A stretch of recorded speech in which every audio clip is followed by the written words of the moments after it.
Halina kayo. Kain na. Masarap na merienda.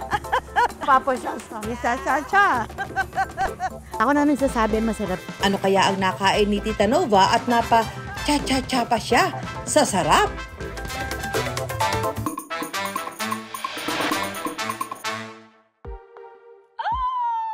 Noong nakaraang taon, naglaway ang netizens sa viral Dubai chocolate.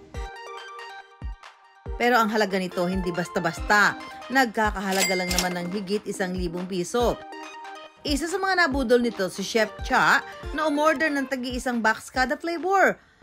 Ang total bill niya umabot lang naman ng 66,000 pesos. What? Ganun kamahal yung chocolate. So, that's the inspiration to, sige nga, gawa nga ako ng version ko.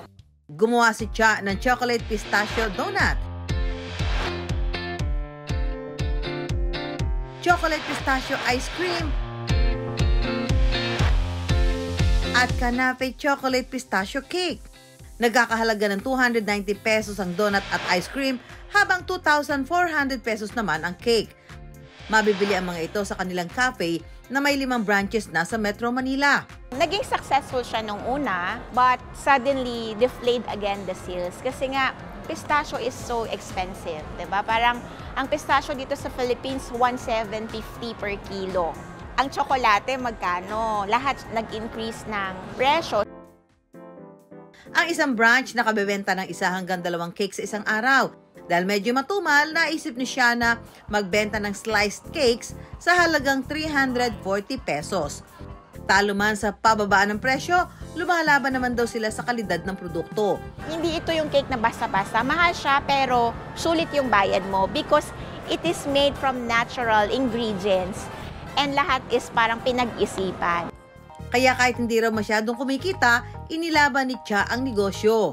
Dumating yung time na dati hindi kami earning ng profit. Parang sige, laban lang for our employee. Basta kaya nating i-sustain yung operational expenses natin. Sige, laban.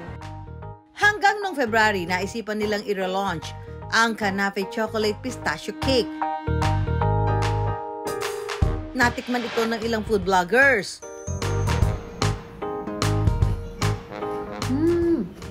Grabe, ramdam na ramdam mo talaga yung pistachio katayfe dito.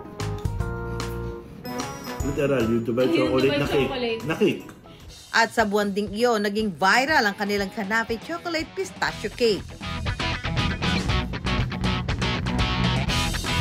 Oh my God. Oh. Ito! After ko matikman, willing akong gumastos ng 320 isang slice dito at isang buo para sa 2,400. Goods na siya kung yung chocolate cake lang kakainin mo. Kaya lang, in-elevate talaga nung kanape. Super sarap na ito. Ito yung tipong ipagdadamot mo. Ang dating pa isa-isang benta kada araw, pumalo na ng 100. Nung nag-viral yung cake namin noong February, clinose ko yung schedule ko ng 2 weeks. I was there in the commissary helping my people to create more cakes. Para makatulong sa mataas na demand ng chocolate pistachio cake ni Cha, tutulungan natin siyang gumawa. Ito po yung ating pistachio with katayfe or katayfe with pistachio.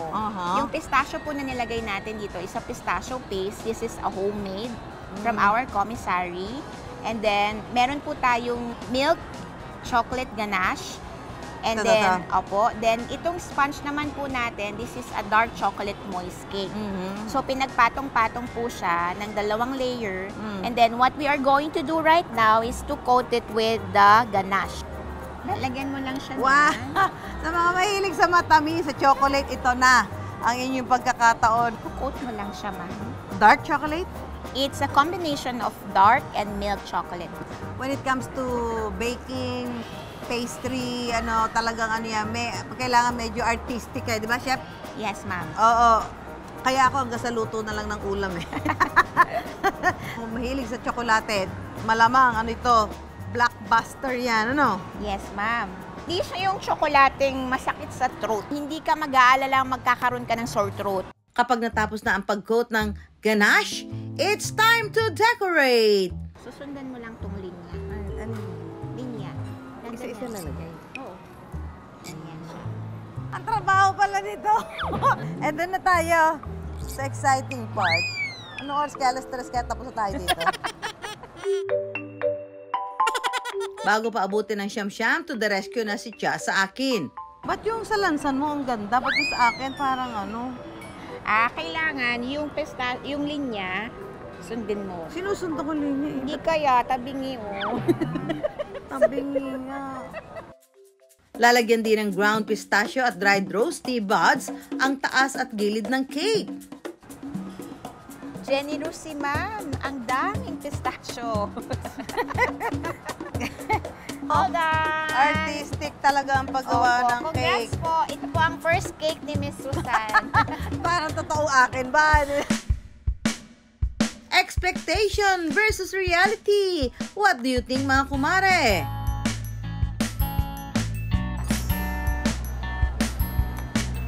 Lasang-lasa yung pistachio. Pag lasa mo pa lang, alam mo may pistachio, alam mo marami siyang nilagay na pistachio. Oo nga, hindi siya masyado matamis. Di ba? Yay! Tama lang yung firmness niya, di ba? Hindi siya yung masyado malambot, hindi rin siya masyado matigas. Tama lang. Ayan. Nararamdaman niyo po ba yung crunchiness ng katayfi? Yan po palagi ang hinahanap. Ayun o. Ginangata-ngata ko pa nga. Ayun. Crunchy. Di ba naririnig ko ang crunchiness? At habang busy ako sa pagtikim, may biglang napadaan. At mukhang natakam sa ginawa naming cake si Tita Nova. Siyempre, kailangan niya rin tikman. Halina kayo. Kain na. Masarap na merienda. Papasasabi sa cha-cha. Ako na nagsasabi masarap. Masarap po siya. Mamoist po and sakto lang yung tumis. Actually, this is my first time to taste this kind of cake. I think ang sarap niya kasi meron siyang crunch. Unlike sa mga ibang cake na natitikman ko, more icing. But ito tamang-tama. Hindi siya nakakasawa to the point na pwede ka pang mag-isa pang slice. Chance nyo na ring makatikim dahil this Father's Day, naka 250 peso off ang kanilang best-selling Canave Chocolate, Pistachio Cake at Triple Biscoff Cake. Mula na mag-viral ang Canave Chocolate Pistachio Cake, umaabot na ng 6 digits ang kita nila kada buwan. Nakabili kami ng mga additional equipments para mas mapibilis yung production namin. Napaayos namin yung commissary namin para mas efficient yung galaw ng bawat isa. So yung earnings namin, inalaan ulit namin para mas maging mabuti pa yung operations namin. May mga reseller na rin sila sa mga probinsya at plano pa magdagdag ng branch outside Metro Manila. Make sure po na yung negosyo pong pipiliin ninyo ay yung passion po ninyo. Kasi kapag nagpatuloy ka sa pagninegosyo mo at napagod ka, kung passion mo to, magpapahinga ka lang. Hindi mo pipiliin gumib up. Sometimes sa umpisa, hindi pa yan pipick up, pero wag kang sumuko. As long as naniniwala ka sa produkto mo, ituloy-tuloy mo lang, makukuha mo rin yung tagumpay na inaasam-asam mo. Ang pagninegosyo, hindi para sa mahina ang loob at madaling sumuko. Tiwala lang. Dahil ang matyagang paghihintay at paniniwala sa produkto, balang araw, magbubunga rin ng matamis na pag-asenso.